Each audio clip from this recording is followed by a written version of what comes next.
And I heard her scream on the phone, like pain. Like I heard heartbreak.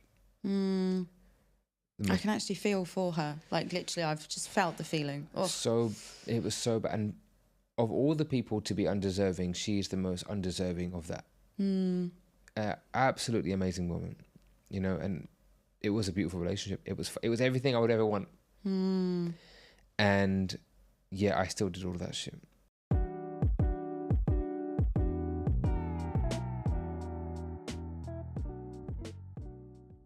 Hi, Adil. Hey. How are you? I told you how I was feeling earlier. It was just a bit of a mix of emotions today. Yes, yeah, which we will get into. Yeah. But thank you for joining us.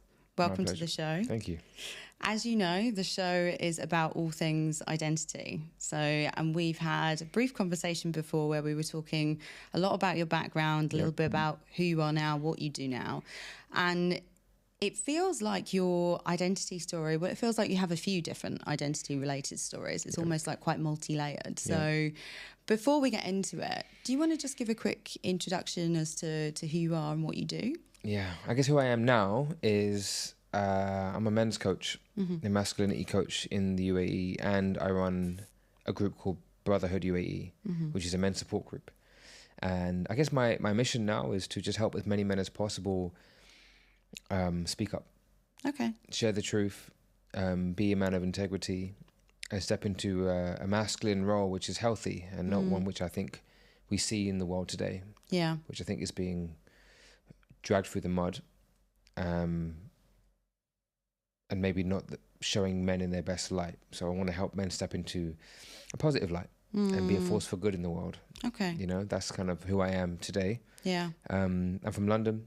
I've been here in Dubai since November 2020, so I literally came during the pandemic, escaped all the madness, and Must have been an interesting time to relocate. Oh, it was, but it was the best. It was really the best thing to do. Being here, having the sun, waking up, you know, with sunshine and blue skies, even if the world was going a little bit left at the time, at least it felt like I could wake up and feel happy. Because waking up to grey skies doesn't feel too good, which you will know. Yeah. You know, especially if you can't leave the house.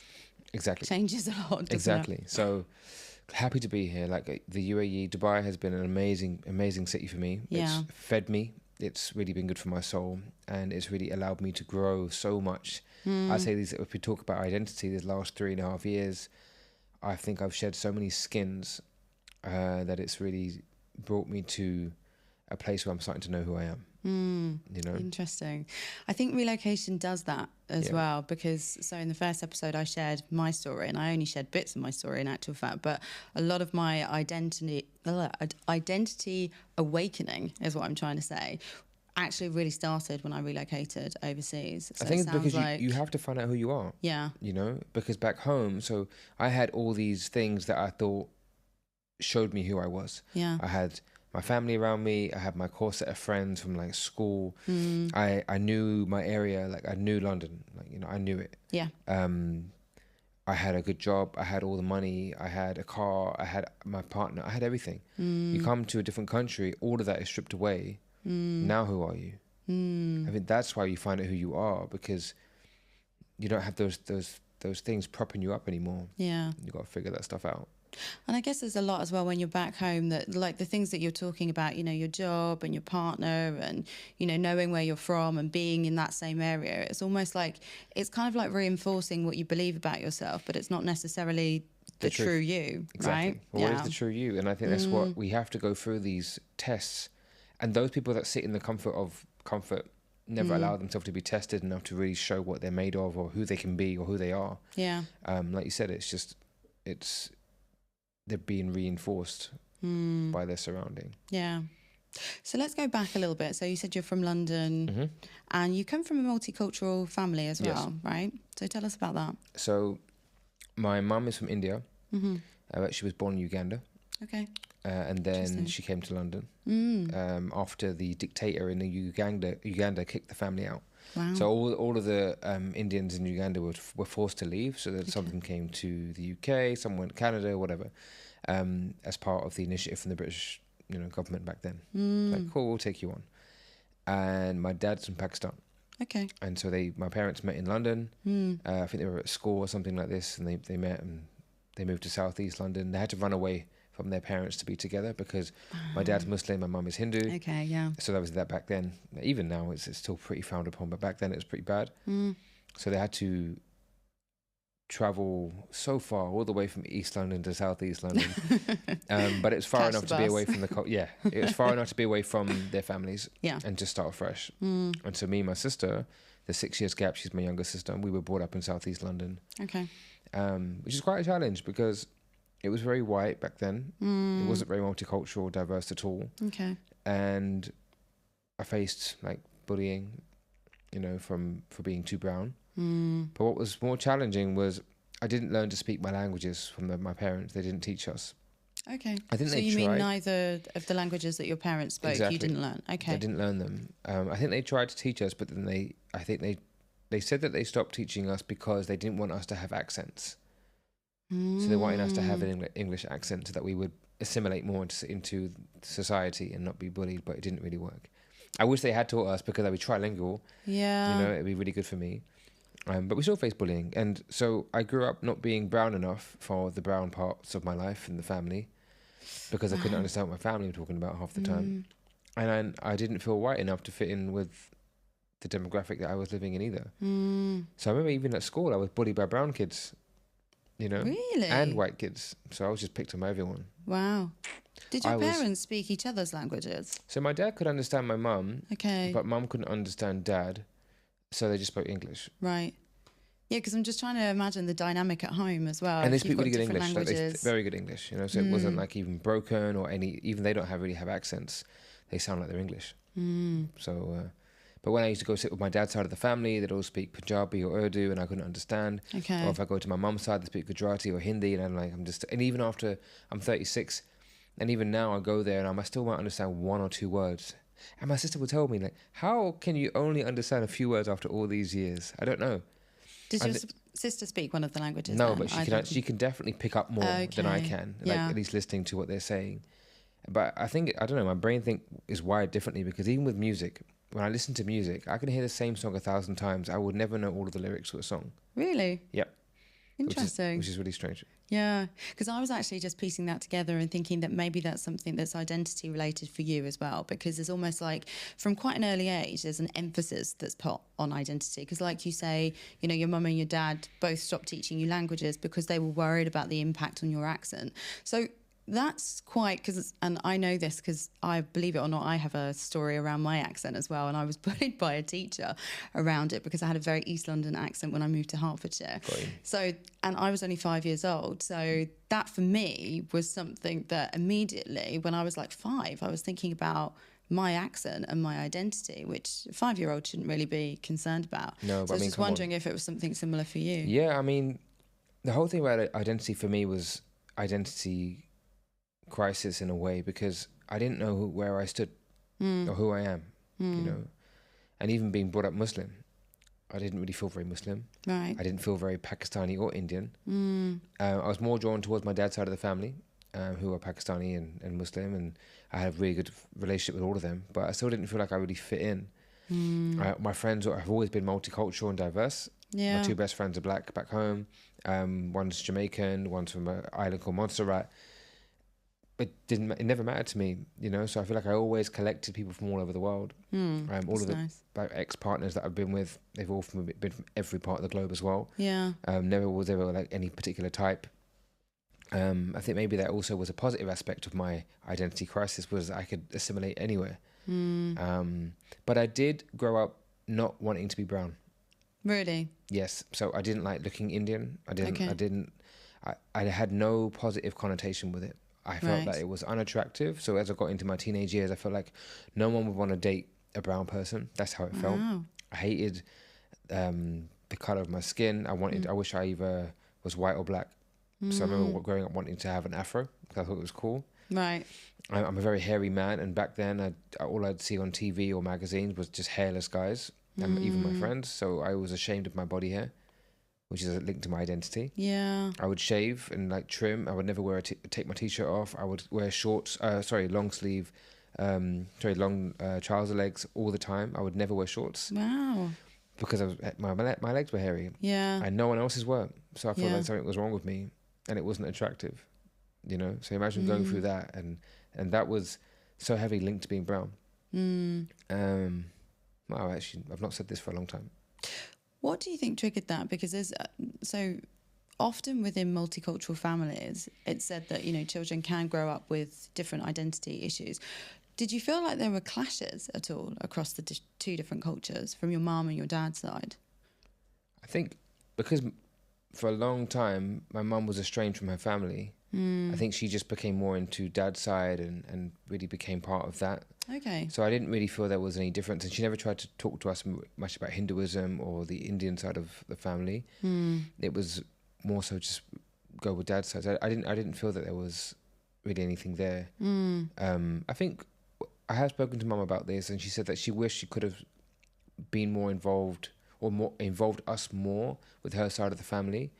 But because for so long they didn't speak to each other, you know, she was almost like she was outcast from the family for marrying a Muslim. And then when we would go back and see the family, it just felt really weird and cold. But she did say that it's a shame that she couldn't be more involved with her own religion with us, you know. So I can only imagine what it meant for my mum's identity to have left her family and then create her own and then join another family and almost lose herself in the process. Yeah, because that's all of her upbringing and all of her sort of routines, habits, everything that she's learned from a young kid, right? You would 100%. Normally expect to pass that on to your child. Exactly. Yeah, that's difficult. So I can only imagine. Yeah. You know. Yeah. But I mentioned earlier off air, I was quite a chubby kid. So as a result of being this bullied kid, who was super shy, lacked a lot of confidence, he would eat his emotions. So I was definitely an eater. Right. As a result, I put on loads of weight. It was McDonald's and KFCs and fizzy drinks and sweets and chocolates. I was that typical kid, I guess. Eating all the wrong foods. And I remember I used to be a Boy Scout, so like I was also a geek. I was super smart at school, and I wasn't the cool kid. I was rubbish at all the sports. And I remember going once to go get the uniform for the Cub Scouts, and I had to buy like adult trousers. Right. And obviously they were super long, and I remember crying, and I just couldn't believe it. That this is who I am. Yeah. You know, this fat kid. And it really impacted how I felt about myself. So not only did I have the identity crisis of where do I fit in, I also just hated my body and how I looked, and what it would mean for me in society. Like, would I be valued? Would I be respected? Would people like me? Would I be attractive? I never felt any of that stuff. Yeah. You know. Yeah, it's almost like double whammy, isn't it? It's the mental identity piece, and then also the image side of things as well. Yeah. Okay. And so and coupled with that feeling that no one would like a brown person. I don't know. Yeah. It's so but where crazy. Where did that specifically come from? I'm trying to think now where that came from. I guess again because most of my friends were white or black, and I saw them get into relationships and stuff. But I never had any role models that I could see that they were Indians and Pakistanis that were getting into relationships. And if they were with other Indians and Pakistanis. Yeah. So I have an older brother who's he was 7 years older than me. He's very good looking. He's tall with green eyes, beautiful hair. He's the opposite of me. And whenever we'd go out, like he would get all the attention, right? You know, and I was just chubby sidekick. But he had like girlfriends and stuff when he was younger, and it was people from his culture. Right. He lived in East London, so there was more brown people there. Okay. So that's why it fed into that narrative of, oh, okay, only brown will be with brown. Yeah. I didn't see interracial, multicultural, so I was like, well, I'm only going to be with a brown person. Yeah. You know, so no one else will find me attractive. Yeah. But it's interesting, isn't it? Because, so, as you know, I'm from East London originally, but then I grew up in Hertfordshire. Yeah. And I think when I think about London, I think about it being very multicultural, especially in comparison to where I grew up in Hertfordshire. Yeah. But you're absolutely right. I think as I was growing up, you didn't see that kind of intercultural relationship happening at all. They just kept to themselves. Yeah. You know? And then when I got to like 17, I actually did have my first girlfriend who was brown. Okay. And it just felt like, okay, cool, this was like a natural way of being. But they're stepping into the next stage of this order of life, I guess, the pivotal points. When I was 19, I was at university, and there was this Scottish girl who would always flirt with me. Right. And I was like, oh, this is new. This is new. Then I saw this chubby guy. For some reason, she liked me, but she had a boyfriend who was brown, so she liked brown guys. Okay. And I was like, okay, there's like 1 in a million. There's a white girl that likes brown guys. Great, but she's taken. Yeah. They ended up breaking up, and we hooked up. And I remember there was a time where we were studying together and stuff, and she said, look, I want to get back with my boyfriend. I was like, okay. And I was sitting at her dinner table with like her and her mum, and we were just chilling, talking, and it was really casual because we were still friends, you know. So I never really thought that, okay, this is going to be something, but it just still felt nice. And her mum was asking her like, why are you getting back with this guy? And they did have a 5-year relationship, so it was like there was a lot there, a lot of emotional attachment. But then I remember her talking about his body and how he's a boxer, and she finds it really attractive, and it's nice. He's got this 6-pack, and he's got biceps. And I'm sitting there, the complete opposite of what she's talking about, thinking, I'm sitting right here. Yeah. She didn't mean it.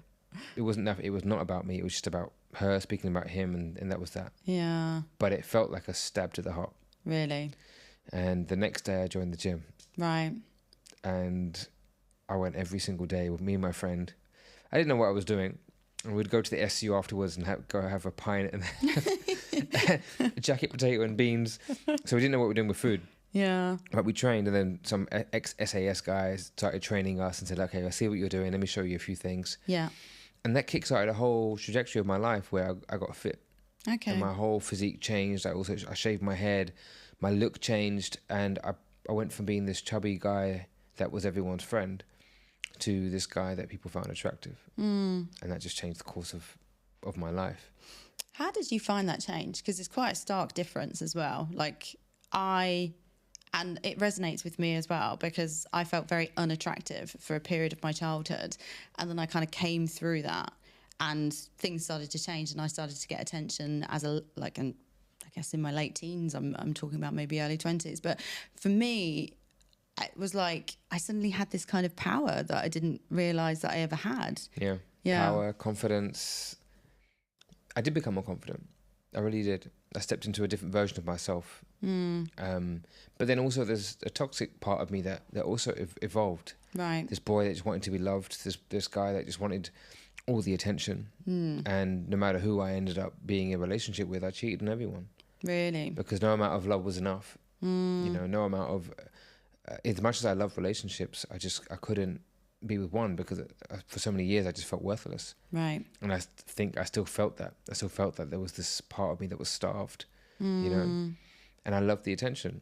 I would imagine getting from nothing to like everything. Yeah. And also people saying, oh, I can't tell where you're from. There was something attractive about that because I wanted a disassociation from being brown. Right. So when it was like, oh, I think you're mixed race, or are you like Spanish, or are you Italian? I just loved it. I didn't care. I lapped it up. Yeah. Play a game with it. Yeah. You know? And now it was like every kind of girl from around the world suddenly was attracted to me. Yeah. And maybe it was true, or maybe it wasn't. Maybe it was just me all along. You know, just had to accept myself, and then maybe I could have attracted whoever I wanted. Yeah. But I showed up differently, and of course along the way, I hurt a lot of people. Yeah. You know? Tell us a bit more about that. You described it as toxic, so tell us a bit more about that side. So I never felt like a man. Okay. I never really felt like a man growing up. I was, like I said, I was everyone's friend. To all of my friends, I was their girlfriend's friend. Right. I wasn't one of the lads. Okay. You know, I had my boys, but if we go watch football, they're watching the football and I'm chatting to their girlfriends. That was me. I've always been that kind of guy. Yeah. My dad was very tough and macho, and I was very soft and empathetic, and I had more compassion. I was very sensitive, and I didn't like that part of me, and it wasn't really encouraged. It was more like told to suppress it. But then as I got older, I think I just tried to overcompensate that lack of masculinity, or what I thought was masculinity, by spending money that wasn't mine on credit cards, by cheating, by being dominating, controlling. I had anger problems. I'd always explode, and just not that nice, really. But I was the nice guy on the outside, but I wasn't really a nice guy. I wasn't a good man. I was a nice guy. Yeah. And the nice guy is someone that just has a persona of being a good person, but not really. Don't get me wrong. I had good traits, and I wasn't the worst person in the world. But some of the things that made me toxic, especially the cheating, I just wasn't honest. Yeah. I wasn't honest. I wasn't honest with my spending. I wasn't honest with my partners. And whenever I would get kind of triggered by someone, like say for example my sister, who would always see through my shit, right, it would piss me off to the point where I would get so angry that I'd be destructive, right, and shout or break things. Do you think that behaviour always existed within you somewhere, and then there was something that brought that out? No, I mean, I think there's just frustration builds up over time. And when someone holds a mirror to who you really are, you either have to face it or you explode. And a lot of men don't want to face it. So that's why they either implode or they explode. Yeah. And I would do both, because I'm also very hard on myself. But it's always those closest to me that would get the brunt of my anger. My mum, my sister, probably whichever partner I'm with. Okay. Which was never nice, but they were just trying to show me the truth. And my sister is the beacon of truth, because she's known me obviously all my life. And I just hate it. She could see also my relationship with women, and she didn't like it. Yeah. So yeah, she would just make me see myself. You and your sister are close. Yeah. Yeah. Yeah. Okay. So my mum and dad separated when I was 17, and that also played a part in this evolution of mine, because when he left, he told me that I'm man of the house. Right. Okay. And I didn't know what that meant. So I had this pressure of what it meant to be a man, but I didn't know how to be a man. Yeah. And I didn't really feel like I had the right role models around me. Like, he did his best. Like, my dad's a good man, but it's different when you are 17. Like, even now, I'm growing up to be a man. So at 36, I feel like I'm still in this evolution of what it means to be a man. And I feel like we only really step into that power of being a true man with healthy masculinity when we can take responsibility and accountability for ourselves and be a man of integrity and honesty, and then we can do some good work. Yeah. But until you're honest with yourself, you can't really do much good.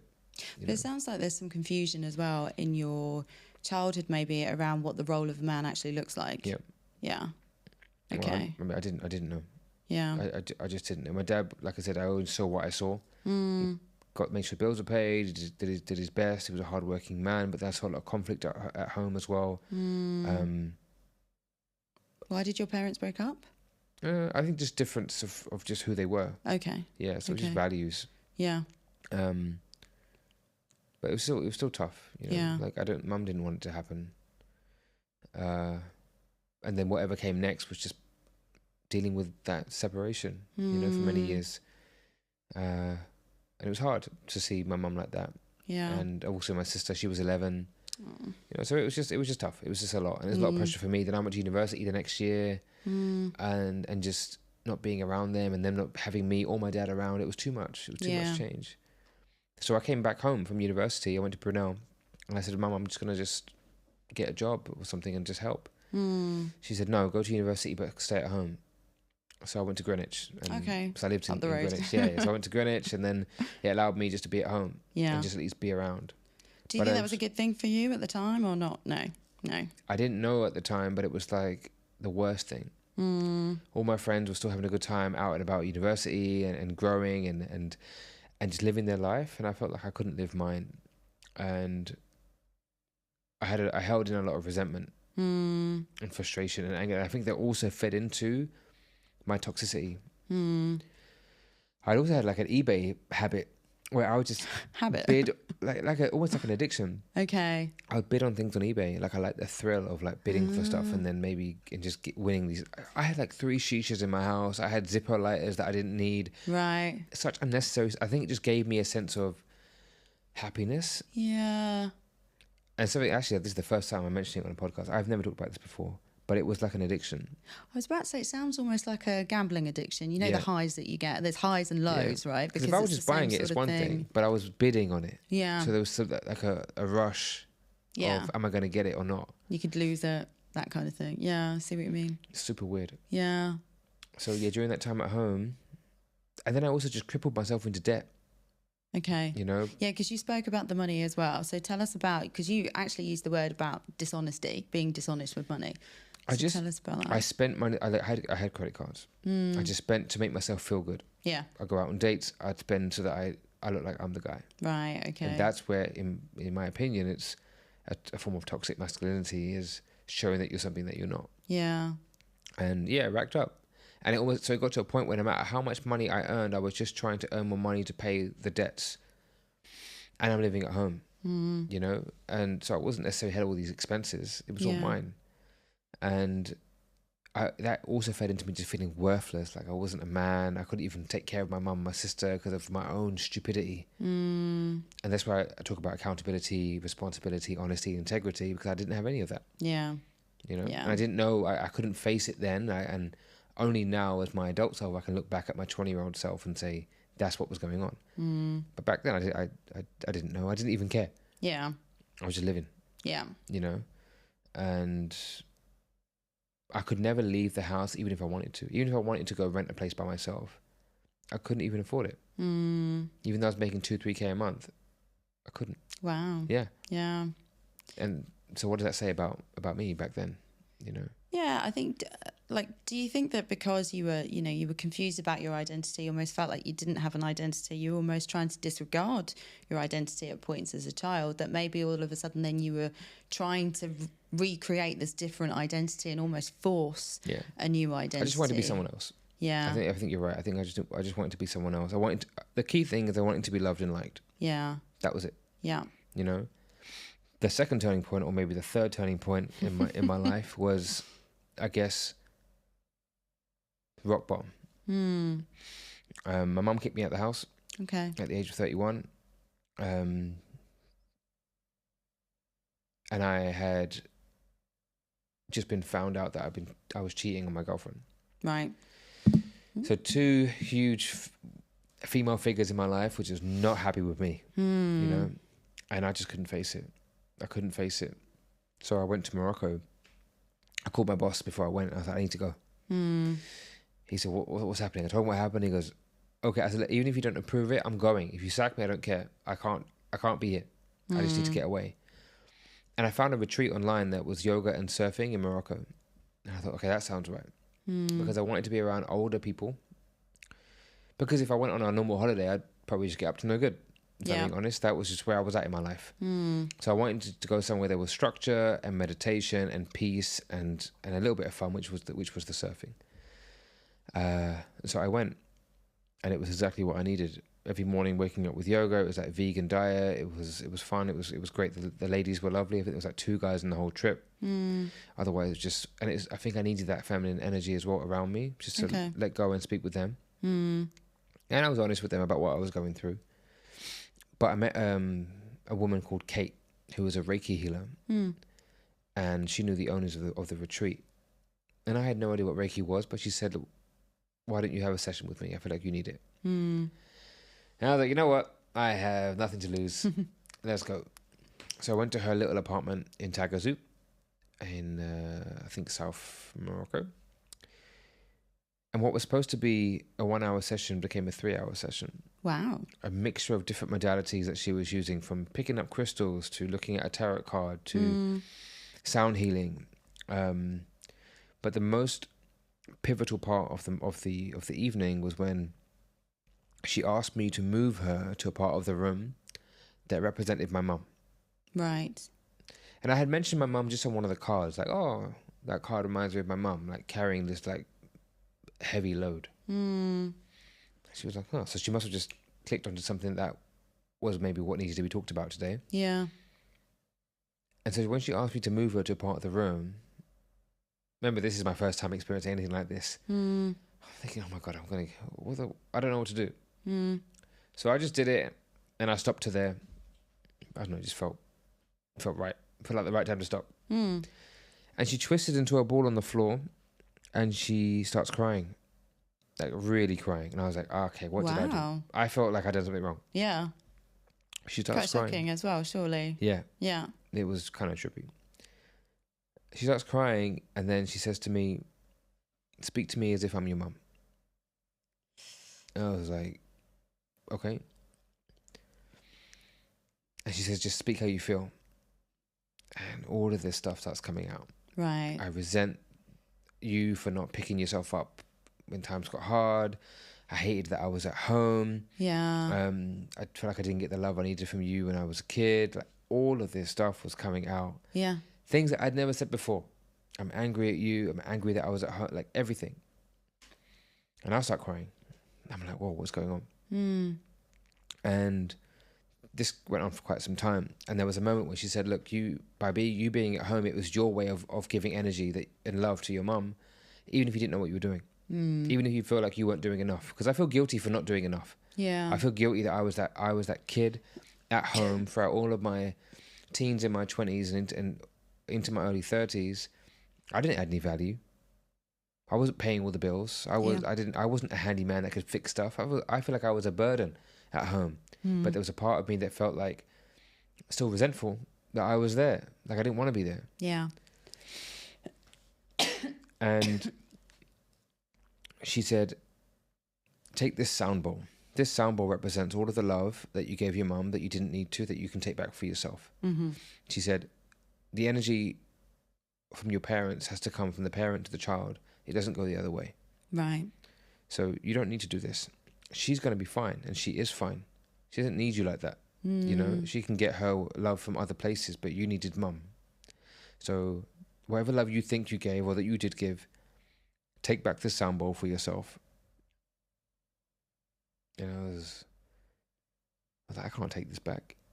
Because now imagine this is my mum in front of me. I'm imagining that this is mum. Did you believe that was actually your mum in front of you? Did you feel like that was your mum? I just tried to tap into that space, you know. And so even as I'm talking, I'm getting emotional, and everything was coming out for real. Yeah.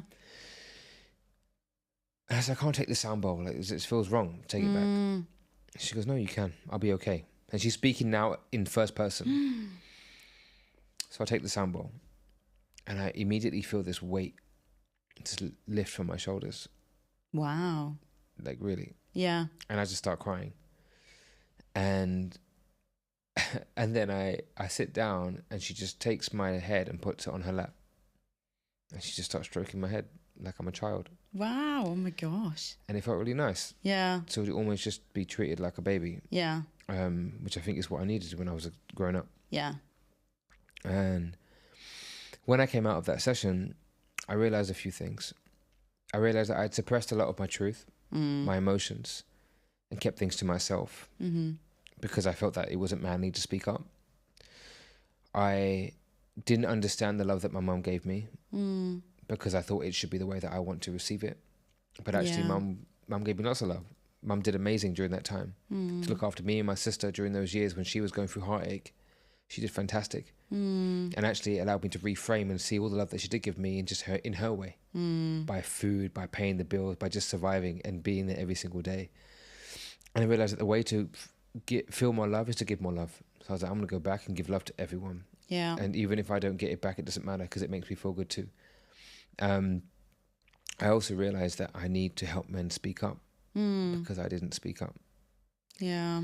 And so that's where Brotherhood UAE was born. I didn't know what it was at the time. I didn't have a name for it, but this is what I knew I had to do.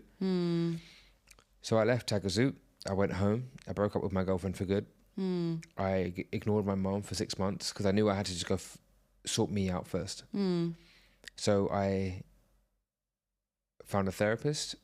I started working with a men's coach, like a masculinity coach who would just push my buttons and poke me in all the ways. It's like so frustrating. I joined an online men's circle where we'd meet every single Wednesday online at 8 p.m. on a Wednesday, 8 till 10. It was the most triggering but the most beautiful 2 hours of my life every week. I was always anxious before I'd get on the call because I knew it was going to be so exposing. Yeah. But those same men for 4 weeks, we really grew tight. And I told the coach, I was like, I'm joining this because I also want to do this for myself. And he was triggered at first because he felt like this is mine and you can't come in and learn. But then he felt, okay, maybe this is part of my journey too, to help you. Yeah. And I'm so grateful for him. His name is Alexander. He's an amazing coach back in the UK. I learned from him. And this is why I do what I do. Okay. Because one conversation can save a life and it can change a life. Yeah, it's interesting. I mean, the story that you've just shared, and thank you for sharing that, because it's an incredibly deep and very powerful story as well that you talked about with your Reiki healer. And I think that, you know, it's when you actually go back and you uncover some of the things, like you say, there are hidden truths there that you need to kind of recognize. You really need to almost look square in the eye, Yep. and then be able to work through and reframe them. And it's almost like that's what she did through enacting being your mother, you know, symbolizing the was it the sound? The sound, sound bowl. Sound bowl. That's what she did for you, right? And it's just such an incredibly powerful thing. We just need different modalities. Yeah. And I think we as humans, not just men, could do better to be more open to things that we don't understand. For sure. You know, I was always, not always, but even during that time when I went, I was quite open to energy and healing and movement and breath work. And so I already knew elements. I'd already started that journey of understanding myself a bit more deeply, or the world and the universe. But that was still a completely new experience. Yeah. You know, where there were moments where I wanted to laugh. You know, that's how ignorant I was. Yeah. And in that moment. But when I let go and surrendered to the process, all it was a way for me to articulate thoughts, feelings, and emotions that I hadn't talked about before. Yeah. And you probably wanted to laugh as well, because you wanted to continue believing, well, this isn't real, and therefore I don't have to deal with this level of emotion. I don't have to get into that, right? Deflecting. And like you say, it's that surrendering to the process that, I mean, look, what do we like in the UK? Banter. Yeah. It is the greatest deflection from anything. Oh my gosh. Yeah. You know? Yeah. And we're good at it, British. Yeah. Yeah. But it's so important that we don't. It's so important that we just speak the truth. Yeah. But sometimes we don't know how. We don't know what we're feeling. Yeah. You know? Let's talk about the cheating. I just want to delve into this a little bit, because so my last podcast guest actually came on the show, and she had found out that her husband had been cheating on her. So I think it's an interesting topic to now have you on the show. Yeah. Talking almost from the alternative perspective. So I guess, you know, when you look back now, and maybe you can take that one example with your girlfriend that you're talking about now, but you also said that there were quite a few different examples as well. Why did you cheat? It was 100% nothing to do with them. Because there were some examples where sometimes dynamics can break down, men can feel emasculated, and they go and do stupid things because they want to feel more like a man. Because of the partner. Yeah. Mine was not. Okay. Mine was purely me. Just wanting more attention. It was just attention and love and the rush and the feeling to feel something. And I got it all from my partner. So it wasn't even like that. You know? Wow. What was that? So if you felt like you had it already, why did you need to then go? It wasn't enough. It wasn't enough. And when I did start doing the work with my therapist and everything, and even when I came out of that Reiki session, I realized that it was so heavily linked to my relationship with my mum. A man's relationship with love is typically related to his relationship with his mum. Yeah. And because Mum was the one that had the full-time job. Mum was the one that was working. She was the one. We gone in the morning. I had a nanny, you know. So I would go to a childminder when I was a kid, and then Mum would pick me up at 6-7 p.m. and then it'd be like the last few hours, then go to sleep and repeat. So I didn't have that bond with my mum growing up. I didn't have that motherly love. I didn't have that. At least it wasn't the way that I thought it should be. And I realized that because of that lack of love for my mum, or that feeling, I would look for it in all the women. Right. And that I started to understand at the age of 31. I was like, So when I came out of that, I was like, cool, I'm done. There's no more cheating. Because I understand what this is. I can give love to myself. I can appreciate love with my mum. And I reframe my relationship with my mum. So I rebuilt it. So when I came out of that 6 months of just ignoring her, I said, Mum, this is what's going on. This is what happened. I'm sorry about everything we've been through. Let's talk about it. And we did. And I told her everything about how I felt. And obviously it was triggering. She was like, of course I tried my best. And what do you mean I don't love you? And I was like, Mum, I'm not saying that. I just need to talk to you about what my truth was. And that was true for me. Yeah. And let's hash it out. And now we're so much stronger. You know, and I'm so much stronger. And I'm not out there looking for all the love in all the wrong places. And I really want to be committed and find that woman. And let her find me. Did you tell your mum, interestingly, about the cheating as well? Yeah, Were you that open with her? Interesting. Yeah. Okay. And obviously she knew about that time when my ex found it. It was out. Right. My sister knew. Yeah. My mum knew. Like, it was there, you know. So it was, and that's another part. I was so exposed. Yeah. And the facade of this nice guy was gone. Because the other exes never found out. Yeah. And it was all me. It was nothing to do with them, and it's not fair. Yeah. You know. So my message to men is: go sort your shit out. Go figure it out. There's no excuse for your behavior. If it's happening and you notice it and there's patterns and people are calling you out, go fix it. Go find out more. Yeah. Because you can't just say, this is just how I am. No. I guess the thing that I'm sat here thinking as well is that, you know, for example, what if you found out that your sister had been cheated on, or if you had a daughter and she had been cheated on? Were these things that ever crossed your mind Never. as it was happening? So was there any question as to, you know, this is wrong? And I mean, I think my sister brought it up with me once or twice, and of course, that you can create that distance. You know, and I would never want that to happen to her, of course. Yeah. But I was so distant from it. Yeah. I didn't care enough. It was just it was the me show. I was probably a bit of a narcissist, if I'm being honest. But I didn't care. So it was almost like you were justifying it in your head. Right. My friends would call me out. One time, two of my best friends saw me with like making out with some girl in a club, and they're like, "What are you doing?" Right. So they tried. And even their opinions didn't sway you into thinking, I felt guilty wait a second. For like a split second. Right. And then I was like, okay, it didn't matter. Wow. And how do you feel about cheating now? Yeah, no, it's just like it's never happening. Good. It's never happening. So ever since then, I've been squeaky clean. And it's not even like I have to try it. I switched it off. Yeah. In that exact moment that I understood, it was done. Yeah. That's why I empower the men. Like, please. Because if you do start doing the work, you will understand. And it isn't about loving your partner more, therefore you won't. No, it's about loving yourself more and being that man. Yes. Being the good man, being the man of integrity, being honest. Yeah. You won't do the bad stuff. You know?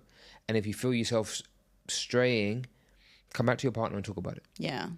It's all about understanding what's actually driving that emotion, right? That's driving that feeling. And I guess that's what's happened to you. So I'm an NLP practitioner as well. Oh, okay, fantastic. Yeah, so a lot of what I do is obviously working with, you know, experiences that have driven us to have certain thoughts and certain feelings that then drive our behaviours. Yeah. So this is kind of the process that you've gone through to reverse engineer that. Yeah. Yeah. Again, so all of these things happen, and I had no idea what was happening or why. I wasn't doing it on purpose. It was I think the most purposeful thing I did. Go on the retreat, speak to a therapist and a men's coach. Those three things really changed my life. Yeah. You know, just speaking things out without judgment. And I think we judge ourselves a lot. Yeah. So even though I was doing all these bad things, I did judge myself. I didn't like what was happening. But in the moment, I didn't care. Right. So you could see it was wrong, but it was more momentarily I can justify it. Yeah. And then when she found out, it was so bad. Okay. The way that she screamed, because it was such a beautiful relationship. Like How long had you been together? Almost 2 years. And it was the first time you cheated on her, or you cheated on her? No, yeah, it was the first time. It was the first time, okay. But it wasn't. I mean, I'm not even justifying it. It was just texting someone, you know. So I hadn't gone to any kind of particular level. Yeah. But either way, it's wrong. It's cheating. It's cheating. Yes. And I heard her scream on the phone, like pain. Like I heard heartbreak. I can actually feel for her. Like literally, I've just felt the feeling. Oh. So it was so bad. And of all the people to be undeserving, she is the most undeserving of that. Absolutely amazing woman, you know. And it was a beautiful relationship. It was everything I would ever want. And yeah, I still did all of that shit. Yeah. So that's also why I had to get help and deal with it, because how could I do that? How could I do that? Yeah. And to someone, I mean, no one should get cheated on, but she did nothing wrong. Yeah. You know, nothing. Yeah, there's nothing worse than that feeling, that abuse of trust. And as you say, I think the pain that she would have felt would have been that shock, the fact that it's come out of nowhere. And you can't repair that. And I still remember the day she found out. We had the best day together. We had the best day together. And still. Yeah. So I really feel like it's a complete different feeling now that I have when I hear the. And I speak to a lot of women and men, and I hear all these different stories now. You know, I coach people. Yeah. That must be hard. It breaks my heart. How do you feel now when you think back to, you know, her discovery and her pain? What emotions does that trigger in you now? Shame. So much shame. So much guilt. and I really feel sorry, you know, like really. And even afterwards, I tried to like apologize, and it wasn't even then. It wasn't coming from the right place. Right. Now it's different. Like the man I am now compared to the man I was back then, is such a different man. Yeah. And so I know that I'm out here to do the right thing for. Or maybe there's a part of me that's just righting all my wrongs by being this person now. You know. I don't like that version of me, but it's bittersweet because I had to go through all of that to be here. Yeah. I wouldn't be sitting here on this podcast with you. I wouldn't have created Brotherhood UAE. Yeah. I wouldn't be coaching these men, taking them from the brink of suicide to thriving if it wasn't for that. Yeah. And so it's just a shame that it had to be that. Yeah. It's a shame that had to happen, but what it's led to is something that's better. 100%. I want to get into that, but I just want to talk a little bit more just whilst we're kind of closing out almost on this subject. But what are your relationships like now? So if we talk about your relationship with your mum and even maybe your, I don't know if you've explored like relationship with that ex-girlfriend. No, I never went. I never went back. Okay. I thought about but it. friendship or anything Nothing. like that? Nothing. No, nothing. No. Okay. I just want her to just be happy, just do her thing. Yeah. You know, I think if I was back in London and living in London, and maybe I heard that she was single, then I might reach out to her. Yeah. But otherwise, do you think she'd be interested in you? No, I don't. No. I would not even blame her. Yeah. I would not even blame her. Even if I wanted to go and say sorry, why? For what? Just to get her to say I forgive you? No, I have to forgive myself. It's like self-gratifying again, isn't it? So you know, and back then I even tried to say sorry, and again it was for me. It wasn't for her. Yeah. My relationship with my mum is so much stronger. Like, That's good. Much more open. I remember last year, the year before, when I went back, we talked about love languages. I was like, Mum, what are your love languages? Because I felt like it's gifts and money. And she goes, I think it used to be, but now it's physical touch and quality time. I said, which is mine. Wow. And I was like, Mum, so why do we never hug? And we both just stopped and paused, and then we hugged each other. Yeah. And I was like, Mum, you know, I just love it if you could just organise stuff for us to do. Even if you don't follow through on what it is, but if you were the one to suggest something, that would be great. It'd make me feel like you care. And I think immediately, the next day, she's like, do you want to watch a film? I was like, yes. And just by her saying that, I booked everything. Yeah. But it felt like it came from her. Okay. Rather than, I don't know, you do something. This doesn't feel nice. Especially when I come from Dubai to London, I want to feel like you want me to be here. And not like I'm just in the house. So tell us a little, that brings us on quite nicely. Tell us on a little bit now about what you do with Brotherhood. Oh man, like listen, Brotherhood, I'm so proud. Yeah. I'm so proud of what I've created because I started this literally when I came to Dubai. So I came in November and by January I started something called Brotherhood DXB. Okay. Which was just a place where we could sit as men and talk about life. How you feeling? How you doing? Sit in a circle, have some tea. I put it on meetup.com. And so every week I would set this. It was sitting in the park. No one came. Okay. For a long time. Yeah. And then one man might came and then he might not come back. And then two guys might come next week and then they might not come back. No consistency. At the same time, I'm going through the worst possible time. So I came to Dubai to be in a relationship with someone. We had a long distance relationship between London and Dubai. I came to Dubai. Within 3 months, we broke up. Because we moved in together. That must have been quite soon after what had happened that we were just talking about, right? Was that? No, a good year had passed. Okay, fine. So a year had passed and then I'd come to Dubai. And again, moving in together revealed a lot of stuff. Right, yeah. So I left that relationship and I'm going through just madness. I'm now living in a hotel studio apartment. I've got these 2 suitcases with me. I'm trying to build my coaching business plus this men's group. Nothing is working. Right. At the same time, pandemic round 2 had started. I couldn't fly home. My mum was sick. My grandmother passed away during that time. Like so much was happening. I had no money in the bank. I couldn't even eat. It was the worst time. Yeah. I'm like, why am I doing this? Why am I here? Tried to fly home, couldn't fly home. It was the worst time of my life. Crazy times, right? And it's been like this for 3.5 years.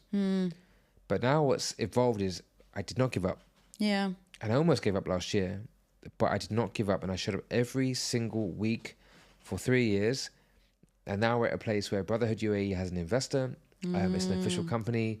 We've got about 80 men that are like subscribed to the membership. So It's not just pay as you go, it's subscribed members. Yeah. 300 men in the wider group, and a WhatsApp group that's popping every single day. And we meet every week on a Tuesday at this thing called the Man Cave. Okay. And the man cave is held in a warehouse, and we have a big setup of in a circle, sitting around circle. I do a little meditation for them. Yeah. And then we break off into smaller circles where every man gets 5 minutes to talk about what they're feeling. Okay. No interruption. Yeah. Just 5 minutes is for them. And what's amazing is when they first come, they say, Adil, I'm not going to speak. I'm just want to come and listen. I'm like, okay, you do that. But when they've heard him speak and they're really letting it out, they can't wait. Yeah. Because it's like, what? I can speak about anything I want? Yes.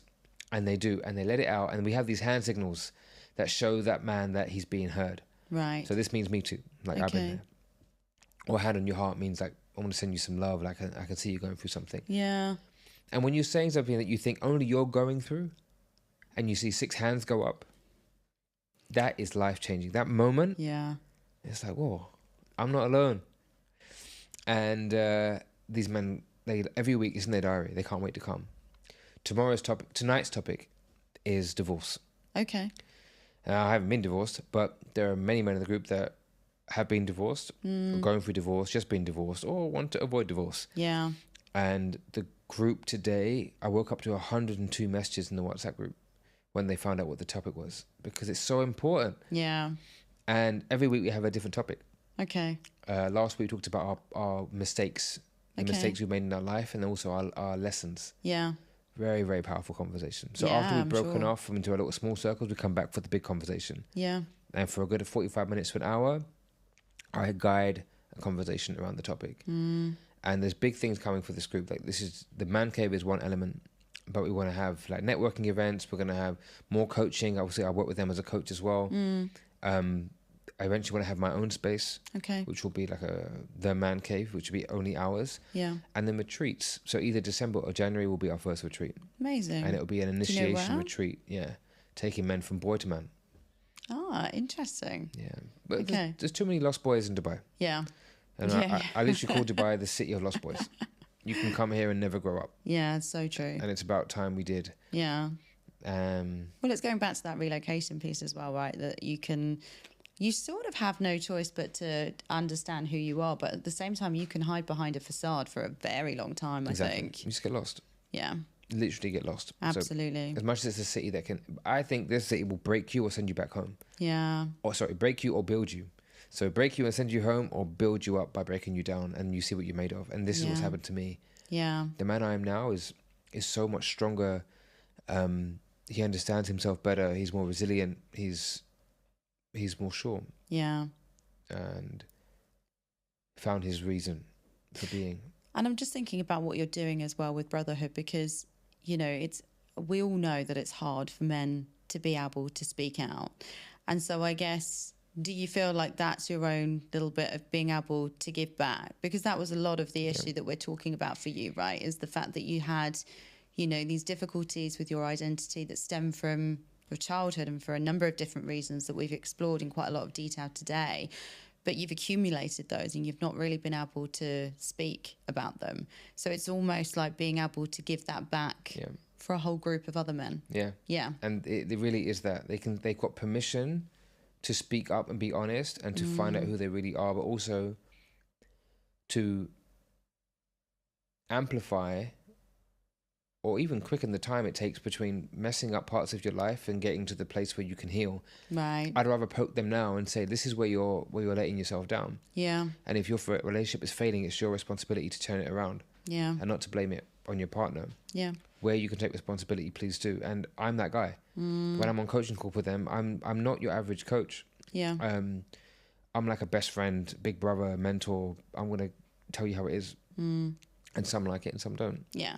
But that's the important role of a coach, right? You have to be someone who's really going to, you know, put it straight to somebody and make them see things from a different perspective 100%. As well. And the key thing about the Brotherhood and why I think it's so important, and eventually His Highness will hear about what we're doing, because I think everyone in the UAE should understand what this is and either join it or make your own. Yeah. Like, every man needs a brother. What we end up doing is running to the arms of a woman to express our emotions and feelings or to seek some kind of validation. But we just need our boys sometime. But where do we go instead of, if it's not for a woman, it's hanging out with the boys, it's probably something we shouldn't be doing, or things that aren't so healthy for us. Yeah. But belonging to something, having a tribe, knowing that you can speak to your boys about pretty much anything, knowing that you're going to be held, that's so important. It actually makes you go back stronger to your partner, because maybe you can speak to your boys about your financial problems, how much your partner's giving you stress, and what's happening there. And you've got all these 15, 16, 20 men that would say, have you thought of it like this? Maybe this is what you need to do. Yeah. Okay, finance issues here, I can help you out here, this and the other. And you can go back and still be honest with your partner, but now you can go back with a whole new set of tools or some solutions. Yeah. And say, hey, because what I find, women do want us to be more open, but not a blubbering mess. Yeah. So I think there's a fine line between being emotional or having emotions and expressing your emotions, and not having control over your emotions. And not control like I would do, which is like push it down, but saying, I'm feeling really frustrated right now, or I'm really angry, and this is why. And how can we go about this? Or let's do this, or let's try this, or this is what I did to fix it, or, you know, whatever it might be. That's a far better conversation than just explosion of anger and then disappear. Yeah. Or stonewall and cold, and, you know, we can do better. Yeah. That's But it's also a what we do. learning experience as well, right? Yes. Because if you're not used to expressing your emotions, then obviously you are going to shut them down. Yeah.